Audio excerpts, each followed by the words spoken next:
And number one, I'm sure most of you knew who number one is.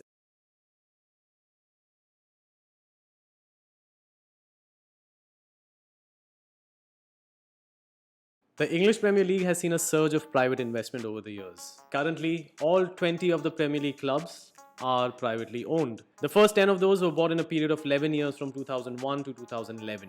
The other 10, they were bought in a period of 6 years from 2013 to 2018. So clearly there's a lot of money to be made, and the money for this is coming from all over the world. Only 5 of these English Premier League clubs are owned by Britishers.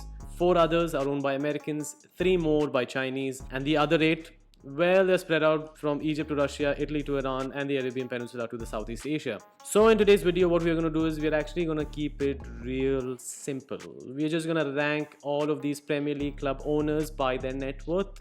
Let's see where we land up.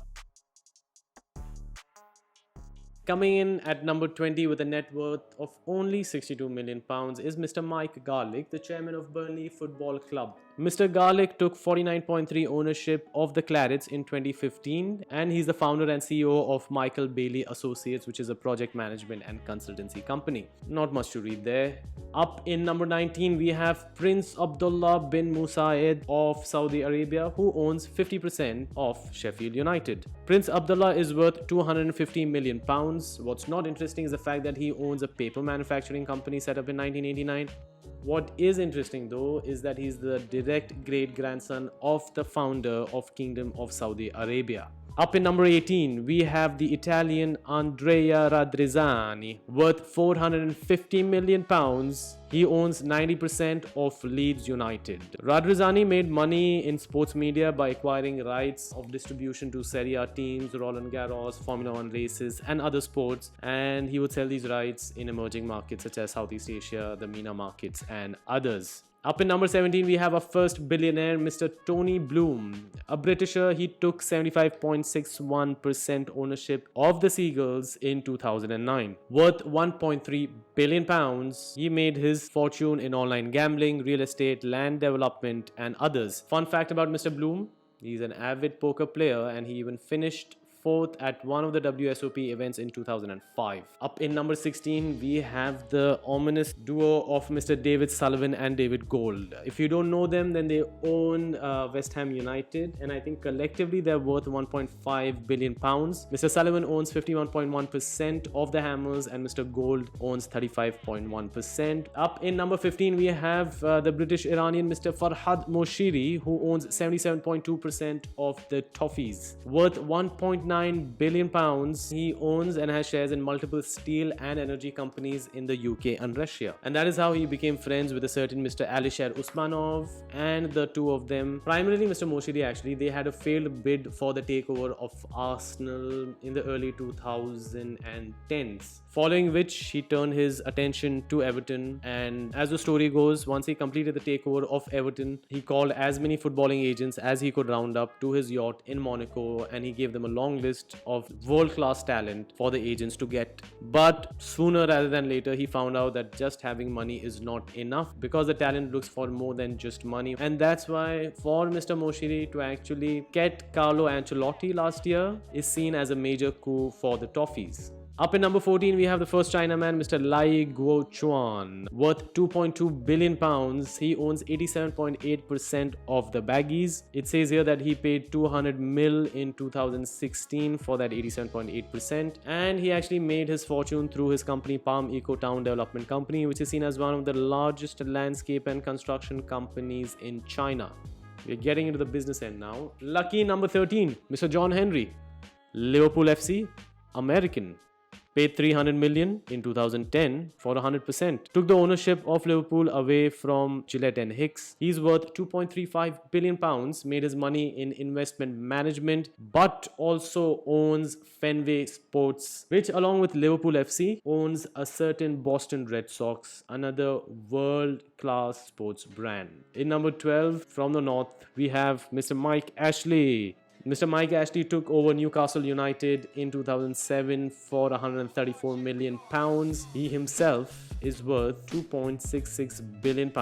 He's the owner of Sports Direct and made his fortune selling sports merchandise, amongst others. Up in number 11, we have the Thai Aiyawatt Srivaddhanaprabha. I'm so happy I got his name right in one go. Aiyawatt is actually the son of his father. I forgot the name of his father. One second. Vichai. Aiyawatt, or as he's known as Top, is a Thai businessman, CEO and chairman of King Power. King Power, if you've been to that part of the world or Asia, you know what King Power is. It's a travel retail company. But Aiyawatt is a son of Vichai, who was a founder and owner, who in very unfortunate circumstances actually passed away right on Leicester City's home ground. What happened was in 2018, after a home game of Leicester City, the owner of Leicester City and King Power, Mr. Vichai, was flying away from the ground in a chopper, which soon after takeoff crashed and all 5 passengers perished. So in number 11, we have his son, Mr. Aiyawatt, who is worth £3 billion. And the Srivaddha family actually paid only £30 million in 2010 for Leicester City. Quite a shrewd investment, I must say. Top 10. In number 10, we have Jisheng, a Chinese who owns the Saints. He paid £210 million for 80% of the Saints in 2017. He is worth $3.1 billion, and not much is known about him. Just the fact that he owns Lander Sports Development, a company called Lander Sports Development.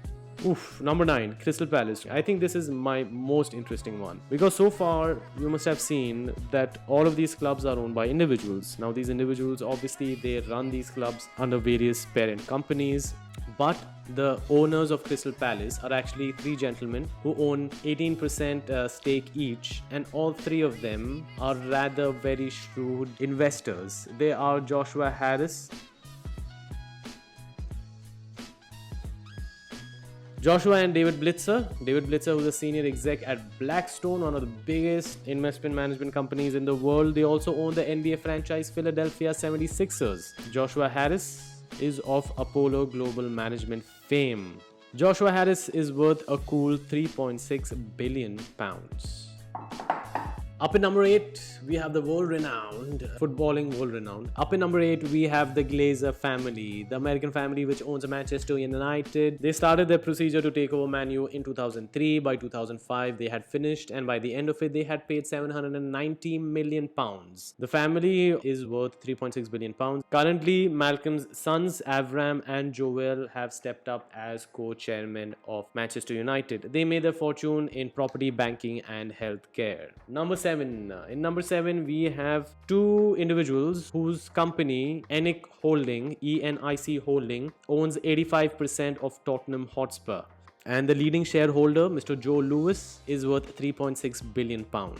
Joe Lewis, 70.6%, and Daniel Levy, 29.4%. Collectively, they own ENIC Holding, which owns 85% of Tottenham Hotspur.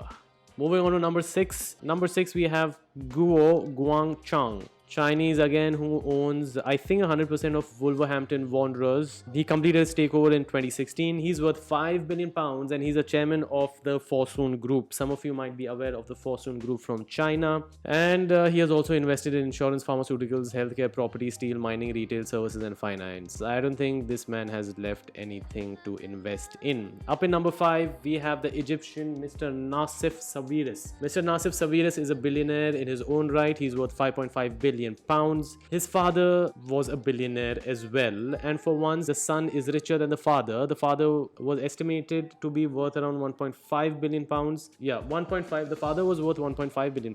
The son is worth a cool £5.5 billion. He owns 55% of the He's from one of Egypt's wealthiest families. He's, I think, the 4th richest man in Africa, and he owns numerous construction, engineering and building companies. Up in number 4, we have a very colorful character, the American Mr. Shahid Khan, Pakistani-born Shahid Khan. He's worth £5.8 billion. He owns the Cottagers Fulham Football Club. In 2013, he completed the takeover for a reputed fee of between 150 to 200 million pounds, and he took the ownership of Fulham Football Club from another colorful character, Fayed Dodi, the owner of Harrods and the father of Mr. Dodi, I don't remember the son's name, who was supposedly dating Princess Diana and unfortunately passed away along with her in Paris. Up in number 3, we have Mr. Stan Kroenke, the owner of Arsenal Football Club. He completed his ownership in 2011. We are actually going to come out with a video purely on how the ownership of Arsenal has changed over the years. In 2011, Mr. Stan Kroenke, under his company Kroenke Sports and Entertainment, basically completed the takeover of Arsenal Football Club. He is worth £6.8 billion, and of late we have seen slightly more of an active involvement from him. Up number 2, we have one of the most famous Russian in the world of football, at least, Mr. Roman Abramovich, worth £8.5 billion. He completed the takeover of the Blues in 2003, and since his takeover, the Blues have seen quite a lot of success. He famously sold his shares in Gazprom, made loads of money, and since then also he's been active in the oil, gas and development space. And number 1, I'm sure most of you knew who number 1 is. In number 1, you have Sheikh Mansour of Abu Dhabi, the richest emirate and family in the United Arab Emirates. They own Manchester City. They completed the takeover of the Citizens in 2008. He is worth He's worth 23.3 billion pounds. He's a deputy PM of UAE. He's a half-brother of the current UAE president. He's a chairman of the International Petroleum Investment Company and also has a stake in Virgin Galactic. He also owns the Abu Dhabi Media Investment Corporation.